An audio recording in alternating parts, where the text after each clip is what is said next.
day 4 of our trip. We are on our way to Astoria. This looks like Cape Town, and there is the bridge that we are gonna cross in a little bit. Vänster speil.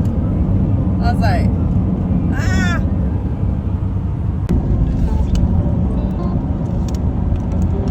At the next light, turn right.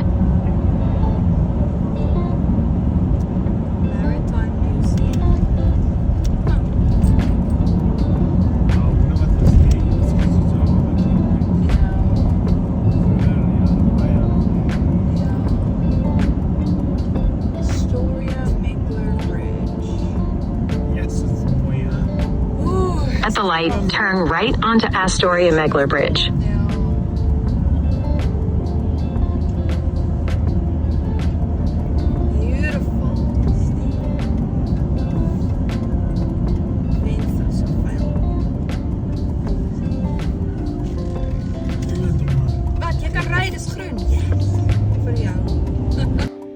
The Astoria Megler Bridge was built to withstand Pacific storms with wind speeds that reach some 150 miles, which is 240 kilometers per hour, and river currents that can hit speeds of 9 miles, that's 14 kilometers per hour. The Astoria Bridge was meant to replace ferry service that was inefficient and subject to disruptions during bad weather. The bridge is the site of the Great Columbian Crossing, held each October, during which pedestrians are actually allowed to cross the bridge. Associated with the event, the town of Astoria hosts the Silver Salmon Celebration Festival, which includes a barbecue and entertainment. In addition to the bridge, has been featured in several car and truck television commercials, as well as in the 1986 movie Short Circuit. Possessing deep water port facilities, Astoria still has some salmon and tuna canneries, though nothing like the number it had in the 1880s when the industry was at its peak. Flour, lumber, aluminium, and dairy foods are also produced. In addition, the tourism industry is economically important. The city is a base for hunting and fishing and has seashore recreational facilities. The Astoria Column was built in 1926 and restored in 1995. It's 125 feet or 38 meters high on Coxcomb Hill. It's 700 feet or 213 meters above the river. And it commemorates the settlement of the Pacific Northwest with a 535-foot, 163-meter-long spiral graffito frieze modeled on Trajan's Column in Rome. Fort Astoria has been restored, and the Columbia River Maritime Museum, which was built in 1962, has been designated the official maritime museum of the state of Oregon.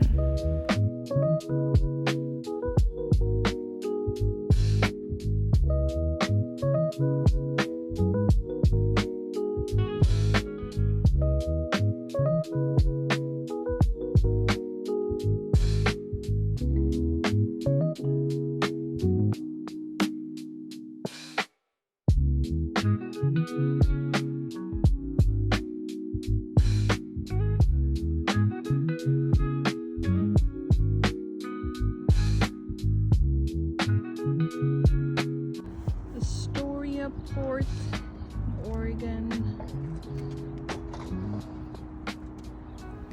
As the oldest American settlement west of the Rocky Mountains, Astoria has close historical ties to the Lois and Clark Trail. In 1811, John Jacob Astor, a New York financier, sent fur traders to the area, and the trading post of Astoria was established. Surrounded on three sides by the Columbia Youngs and Lois and Clark rivers, the steep hillsides of Astoria exhibit beautiful Victorian and craftsman homes. River Bay and forested views abound. Art galleries, restaurants, microbreweries, eclectic shops, and the restored 1920s Liberty Theater reflect a revitalized, vibrant downtown. Family-oriented attractions and recreational activities are plentiful. A 5-mile river walk, hiking trails, aquatic center, numerous parks, boat moorages, the Columbia River Maritime Museum, the Astoria Riverfront Trolley, and the Astoria Column are all within city limits. Ocean beaches, Lois and Clark National and State Historical Park, and Fort Stevens State Park are just outside the city, creating many opportunities for the Northwest outdoor experience. Astoria became incorporated in 1856. We are going to the Columbia River Maritime Museum. If you remember in our previous video, I showed some footage of the Columbia River where we stopped at the viewpoint. So come along, it's time for a museum tour. Whoa, dit zwemmen.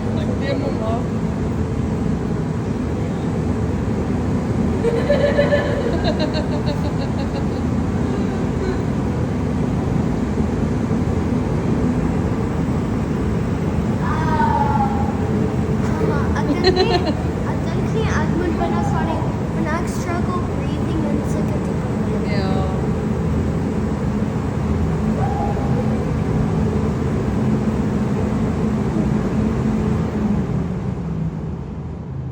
I will try. You like my aura? Whoa! Danke, Mama.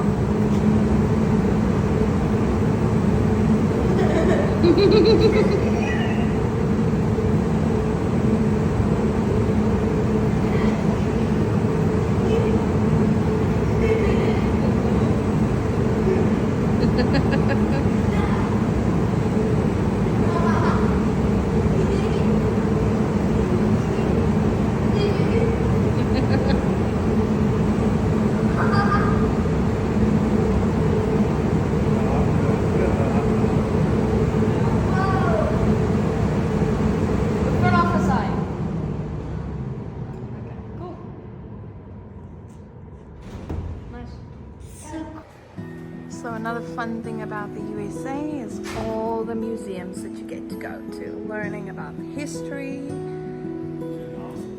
seeing all the cool effects. Where?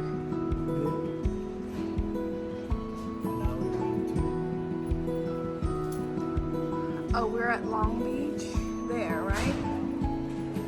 And then there is Cape Disappointment. We also want to go see that.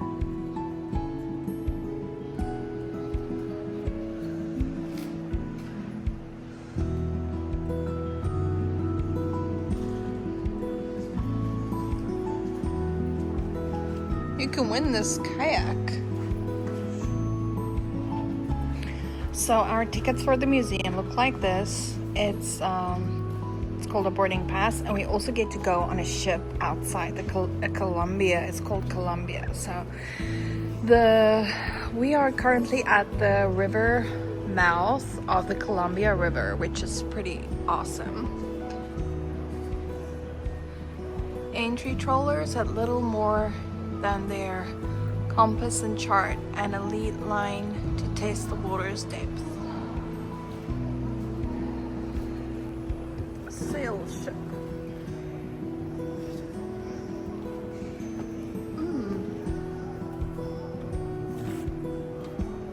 Nice. Wow.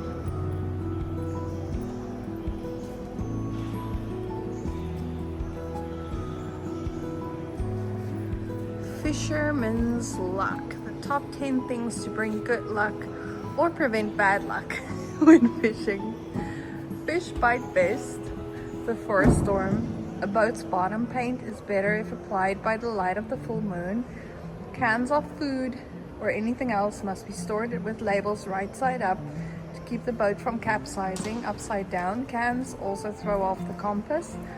No suitcases on board, only farmers carry suitcases. Never leave the hatch covers upside down. Don't take off the hatch cover until the first fish is landed. Never cook pea soup on board a fishing boat. It brings stormy weather. Never whistle on board, it calls up the wind. Rabbits or pigs should never be mentioned, they're bad luck. It's bad luck to leave for a fishing trip on a Friday. Oh boy. These are ships that came down the Columbia River.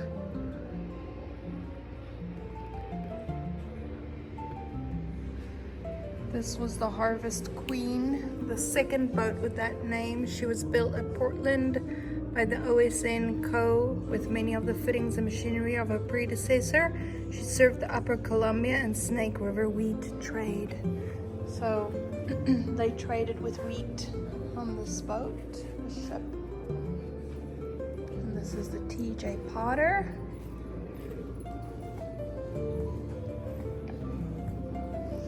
(1888 to 1901, 1901 to 1921). Built as a sidewheel steamer, 230 feet long and 659 tons, the TJ Potter was fast and well suited for the lower river's long flat runs. She was given the engines as well as the upper decks from the OSN's Wide West, making her very elegant and comfortable for passenger service. Rebuilt in 1901 to carry 1,017 tons and lengthened 4 feet, she lost her trim lines and consequently her speed, but remained a popular boat on the Portland-Astoria run. She was ultimately hauled to Young's Bay and burned for her metal fittings. What remains of her can be seen there at low tide. So at low tide in Young's Bay, you can see what's left of the TJ Potter. All this is very interesting. I really enjoy going to museums. This is a pilot house.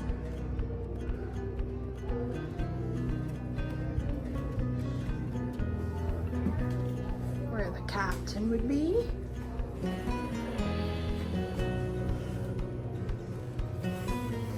This wheel is huge. I'm sitting on a bench and I still can't get all of it in the frame.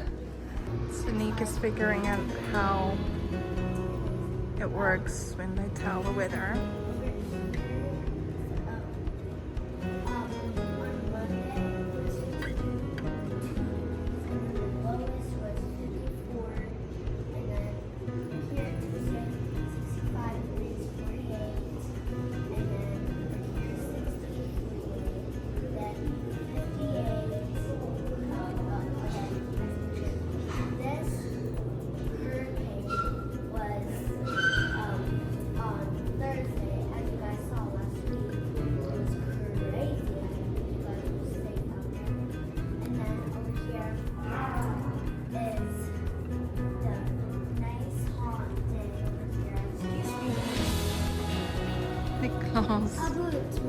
Nicholas, wat doen jij?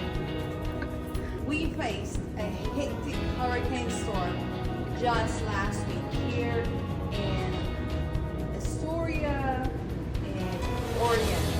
It was really crazy. Stay safe and stay inside. We have a warm wave coming on to our coast here to Cannon Beach and the seaside, followed by a cold wave.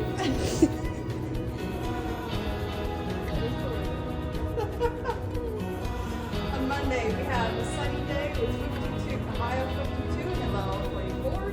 Tuesday, we have rain with a high of 65 and a low of 48. Wednesday, we have a rainy day with a high of 60 and a low of 48. On Thursday, we have a high of 58 and a low of 46. Friday, I missed that one. Have a great week, everyone. Stay out of the cold weather, stay out of the rain, but get on the beach on the sunny days. Go. Okay guys, so on Monday, it was very sunny, 2 degrees, and the low is 44. Then on Tuesday here, it's going to be rainy tomorrow, and the high is 65. Anyways, so over here is a hurricane, as you guys saw last week. So stay safe out there and make sure that to stay inside if you see one of these. Anyways, so we have a hot wave here coming in to Seaside and Canada Beach with a cold wave. And then, yeah, I forgot that. This section here is all about fishing and the techniques of fishing that they used, that they did. Fishing with baskets.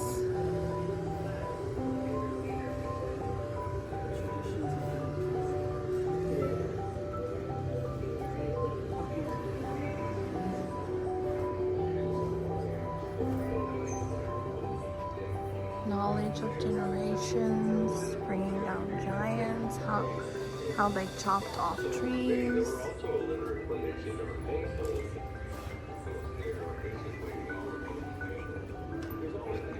Different tools they used. Hey. Hammers and wedges. It's pretty cool.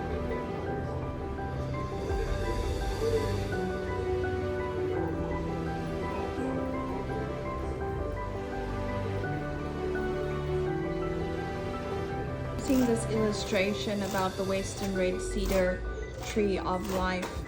And did you know that the Bible says that God's voice is so strong that it breaks the cedar trees? Cedar trees are probably one of your toughest, strongest, hardest types of wood. And it's amazing to think that God's voice is so strong that it breaks the cedar trees. So I often like to say that when people tell me, well, everything started off with a big bang, I say, well, I agree with you because the word says that God's voice is so strong that it breaks the cedar trees. And well, God did say with words, let there be light, and bang, there was light. So I just thought I'd share that with you. Taking a tour in the Columbia ship. Ew. Okay, so welcome aboard the Columbia, the lightship Columbia. Keel was laid in 1949 in East Boothbay, Maine, by the Rice brothers. The ship was launched in 1950, and it made one long journey in its whole 30 years, and that was after it was launched down the East Coast, the Gulf, the Panama Canal, and up here to Astoria.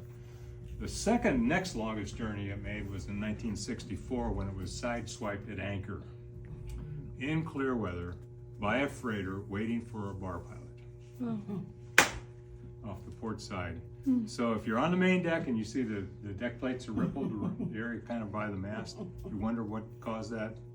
And it was from that collision. Yeah. Wow. So you're on a lighthouse, a floating lighthouse. And the lightship was at anchor in 200 feet of water, 5.3 miles southwest of the Clatsop Spit, which is just on the south end of the Columbia River Bar, and the bar is 3 miles wide and 6 miles long, also known as the graveyard of the Pacific, as everybody I think knows. So the ship was manned around the clock by a crew of 10 plus 2 officers, while 5 more crew members and 1 officer was on shore leave. So depending on the captain's wishes at that time when you're on board the ship, your time on board the ship was either 4 weeks on and 2 weeks off, or 2 weeks on and a week off. And the Coast Guard would send out a vessel, do the transfer, swap the crew, and also bring out fresh groceries, because from here out to there was maybe 20 miles. But beyond that, the ship was at anchor for an extended period of time. So once it got out to the exact latitude and longitude, they dropped the mushroom anchor that's still poking out of the bow, and it's that big round funky looking nose on it. Weighs 7,000 pounds. It would sink about 30 feet into the silt once it got down there. and then they'd pay out 1,100 feet of chain. So it was always within 1/5 of a mile of where it had to be.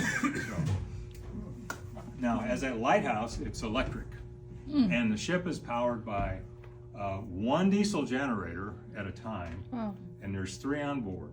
And in the forward engine room, there's 2 of the 3 diesel generators.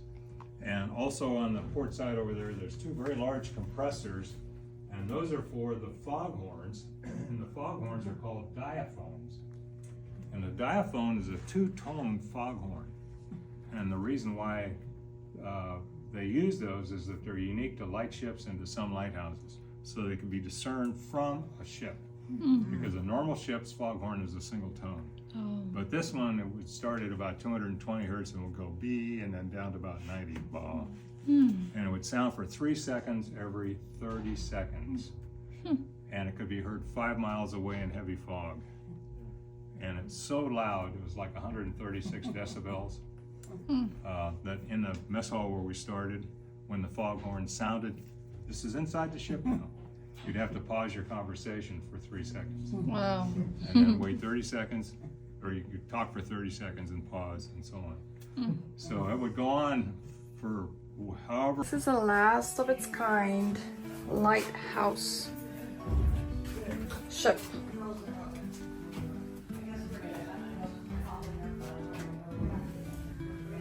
Pretty interesting. Wow.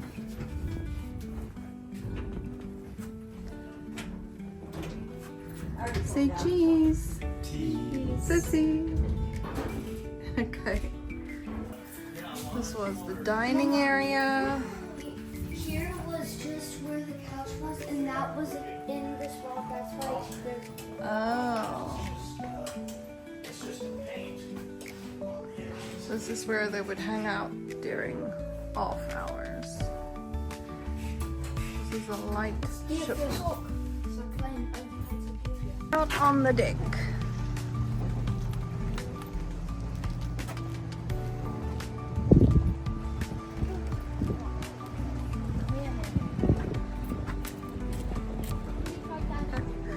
Cool.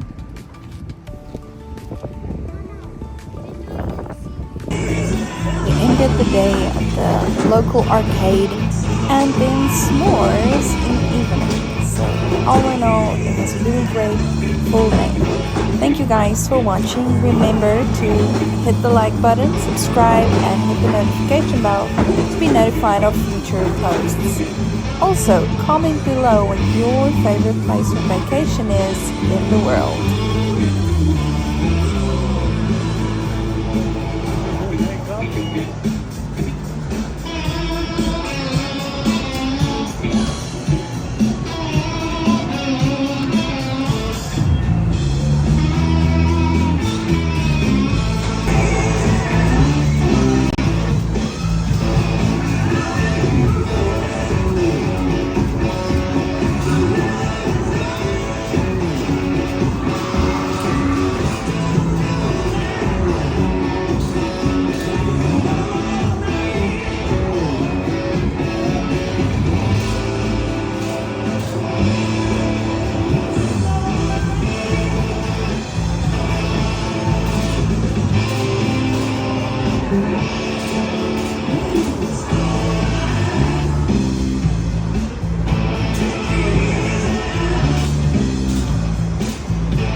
Nu är det stocken igen. Förra papirna.